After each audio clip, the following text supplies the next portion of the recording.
Hello students, welcome in this new video. और आज के इस वीडियो का हमारा टॉपिक है वो है मध्य प्रदेश सामान्य ज्ञान डिस्ट्रिक्ट वाइज की जो सीरीज़ को हम चला रहे थे।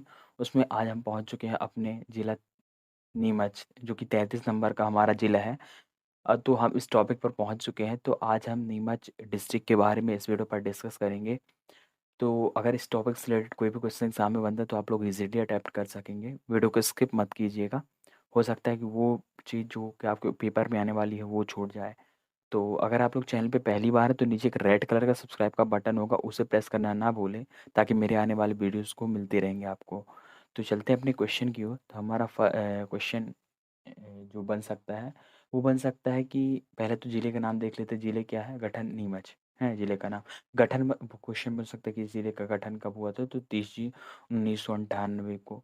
पड़ोसी ज़िलों की अगर बात करते हैं तो हो सकता है क्वेश्चन ये भी पूछा जा सकता है कि जो नीमच ज़िला है वो किसके साथ अपनी सीमा का साझा करता है? तो ये अपने इसकी अगर हम सीमा की बात करते हैं तो ये मंदसौर के साथ, और राज्य में की बात करें तो ये राजस्थान राज्य के साथ अपनी सीमा को साझा करता है।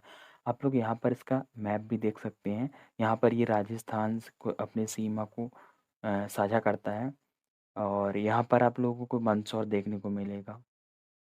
तो इसी वीडियो पर इस पर हम लोग देखे हैं, यहाँ पर बताया गया है पड़ोसी ज़िले। तो उसमें पड़ोसी ज़िलों के साथ सीमा और राज्य के साथ हमने दोनों डिस्कस किया है। तो मंदसौर और राजस्थान के साथ ही अपनी सीमा साझा करता है। अगर मैं जनसंख्या की बात करता हूँ तो 2011 की जनगणना के अनुसार यहाँ की जो जनसंख्या है वह 8,26,067 जनसंख्या है, जो कि 2011 की जनगणना उसके अनुसार है। अगर साक्षरता दर की अगर मैं बात करता हूँ तो 70.8% जो है यहाँ की साक्षरता दर है। अगर मैं बात करता हूँ ज़िले की इस ज़िले के बारे में, तो यहाँ पर मुझे ये देखने को मिलता है कि जो नीमच है वो उज्जैन संभाग के अंतर्गत आता है, और मध्य प्रदेश में जबलपुर और इंदौर के बाद ये तीसरा सबसे बड़ा जो है संभाग है जो उज्जैन है। और इसके बाद 30 जून 1998 को मंदसौर से अलग करके नीमच ज़िले को स्वतंत्र रूप में एक डिस्ट्रिक्ट बनाई गई थी यहाँ पर। जो कि हमारा नीमच है ये मंदसौर से उससे अलग किया गया था। उज्जैन संभाग के अंतर्गत आता है नीमच, और इसके अंतर्गत जो ज़िले आते हैं उनकी अगर मैं बात करता हूँ तो वो जो आते हैं उज्जैन हो गया, देवास हो गया सेकंड, थर्ड अगर मैं बात करता हूँ शाजापुर है, और फोर्थ जो है आगर मालवा, फिफ्थ है रतलाम, और सिक्स है मंदसौर, सेवंथ है नीमच, जो कि खुद जिस पर हम लोग डिस्कस कर रहे हैं नीमच। 7 ज़िले कुल आते हैं इसके अंतर्गत, हमारे उज्जैन संभाग के अंतर्गत। अगर आप लोगों को मैं मैप में बात करूँ तो मैप में आप लोग यहाँ पर देख सकते हैं, मध्य प्रदेश में ये है जो कि नीमच ज़िला है। यहाँ पर राजस्थान से, यहाँ पर मंदसौर से लगा हुआ है। आगे बात करते हैं इसके ज़िले के इतिहास के बारे में। तो ये जो ज़िला है वो ब्रिटिश साम्राज्य की सैन्य छावनी भी कहा जाता था इसको। और एक सेकेंड, भारत सरकार ने इसे सीआरपीएफ की छावनी बनाया है, और नीमच क्षेत्र में वर्ष 1968 से पहले उदयपुर राज्य का हिस्सा था। उसके बाद महाराणा राजा ने कर्ज की अदाई में इसे सिंधिया साम्राज्य को दे दिया था। ग्वालियर रियासत के समय 1862 में इसे सैन्य छावनी बनाया गया था। नीमच छावनी राजपूताना, मालवा तथा ग्वालियर की संयुक्त छावनी थी, और यह 1794 और 1844 और 1965 में छोटी अवधि को छोड़कर ग्वालियर रियासत की ब्रिटिश छावनी रहा। नीमच छावनी की 1857 के विद्रोह में प्रमुख भूमिका रही, और यहीं से विद्रोह ने एक बड़ा रूप ले लिया था। नीमच में देश की बंगाल के सैनिकों की एक तैयार टुकड़ी ने दिल्ली में विद्रोह और मार्च किया। यूरोपीय अधिकारियों ने यहाँ के किले में शरण ली। बाद में इन्हें मंदसौर के एक विद्रोह बल द्वारा घेर लिया गया, और मालवा के बल से इन्हें राहत मिलने तथा इन्होंने शहर को बचाया। और नीमच की छावनी 1895 से ब्रिटिश सेंट्रल इंडियन एजेंसी की एक राजनीतिक एजेंट का मुख्यालय भी रहा है। आगे अगर मैं बात करता हूँ नीमच ज़िले से जो तहसील आती हैं तो वो कौन-कौन सी तहसीलें हैं? उन तहसीलों में बात करते हैं, 7 तहसीलें आती हैं, मानसा, रामपुर, जावद, सिंगोली, जीरन, नीमच ग्रामीण और नीमच शहरी आदि हैं। 7 हैं कुल। भौगोलिक स्थिति अगर मैं बात करता हूँ नीमच की भौगोलिक स्थिति, नीमच जिले का क्षेत्रफल लगभग बात की जाए तो 4256 वर्ग किलोमीटर है। और यह क्षेत्रफल की दृष्टि से मध्य प्रदेश का 41वां जिला है। गर्मियों में नीमच जिले का तापमान लगभग 45 डिग्री सेंटीग्रेड तथा सर्दियों में 5 डिग्री सेंटीग्रेड नीचे तक चला जाता है। इसका मुख्य रीज़न ये है कि राजस्थान से सटा हुआ है।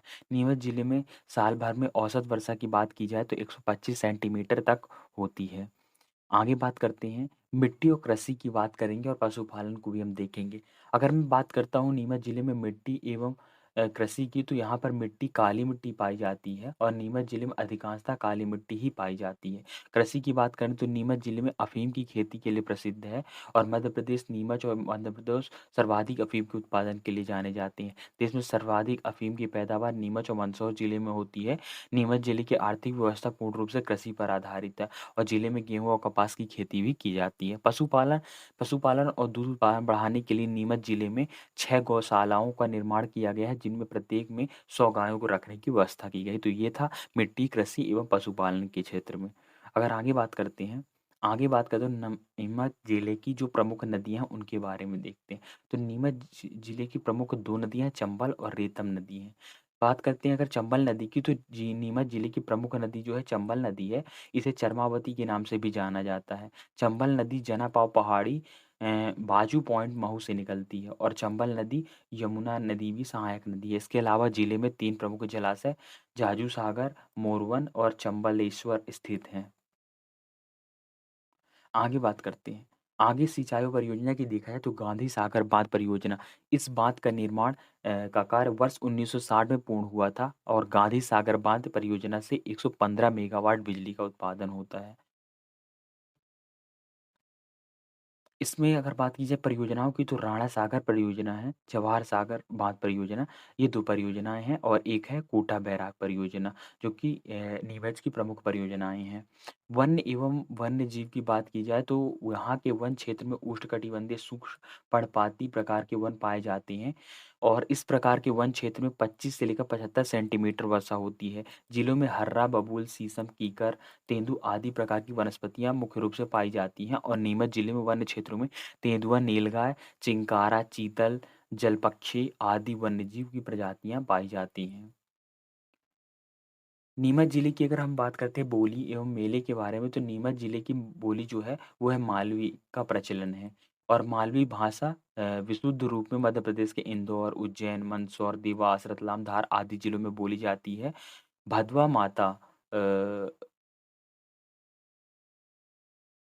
मेले की अगर मैं बात करता हूँ तो भादवा माता, यहाँ पर थोड़ा-सा मिसप्रिंट हो गया है। नीमच जिले में भादवा माता का मेला प्रसिद्ध है और यह मेला नवरात्रि के अवसर पर लगता है। भादवा माता की मूर्ति चांदी के सिंहासन पर विराजमान है और माँ भादवा माता के मंदिर में पौराणिक काल से अखंड ज्योति का प्रज्वलन होता आ रहा है। माँ भादवा के धाम में लकवा, नेत्रहीनता, कोढ़ आदि रोग की ठीक होकर जाते हैं। अगर मैं बात करता हूँ खनिज और संपदा की, तो यहाँ पे जो खनिज संपदा है, नीमच जिले में अभ्रक, नीमच जिले के परतदार हल्का चमकीला अभ्रक खनिज पाया जाता है और इसे ऊंचे तापमान पर गलाया जाता है। अभ्रक का प्रयोग विद्युत उपयोग में किया जाता है। अभ्रक खनिज विद्युत कुचालक होता है। इससे औषधि, टेलीफोन, मोटर, बिजली, लालटेन में चिमनी आदि का निर्माण किया जाता है। उद्योग जो है, एशिया का सबसे विशाल, भारत का दूसरा अफीम कारखाना और एल्कलॉइड के निर्माण का संयंत्र नीमच जिले में स्थित है और नीमच जिले में सीमेंट का उत्पादन भी बड़े स्तर पर होता है। अब बात करते हैं कुछ नीमच जिले के प्रमुख पर्यटन स्थल की। तो नीमच जिले के जो पर्यटन स्थल है उसमें जीरन का किला, अठान राजमहल, किलेश्वर महादेवी और भदवा माता का मंदिर और जोगनिया माता का मंदिर, आक अ, ऑक्ट्रलोनी इमारत, डीकेन के पास गुदिया महादेव और नवतोरण मंदिर यहाँ के प्रमुख पर्यटन स्थल हैं नीमच जिले के। लास्ट में हम बात करेंगे नीमच जिले के प्रमुख तथ्यों के बारे में। तो जो नीमच जिले के तथ्य हैं उसमें हम पहला पॉइंट अपना देखेंगे। तो उसमें अगर हम पहले पॉइंट की बात करते हैं तो नीमच जिले में अफ़ीम के उत्पादन के लिए जाना जाता है और दूसरा पॉइंट है नीमच जिले में अल्कोहल एल्काइड फैक्ट्री है। भादवा माता का मंदिर है, यहाँ पर भीलों को द्वारा पूजा की जाती है और नीमच डिस्ट्रिक्ट की आकृति मानव हृदय जैसी है। मध्य प्रदेश में सबसे पहले 1857 के विद्रोह की क्रांति की चिंगारी नीमच जिले की छावनी से भड़की थी। और नीमच जिले की नदी जो है, प्रमुख नदी कौन सी है, वो है चंबल नदी। और जहांतला गांव में सबसे पहले वर्ष 2001 में ग्राम न्यायालय की शुरुआत की हुई थी। और ग्राम न्यायालय की शुरुआत करने वाला यह मध्य प्रदेश का प्रथम जिला रहा। और झांतला गांव में सबसे पहले ये सेम है पॉइंट है।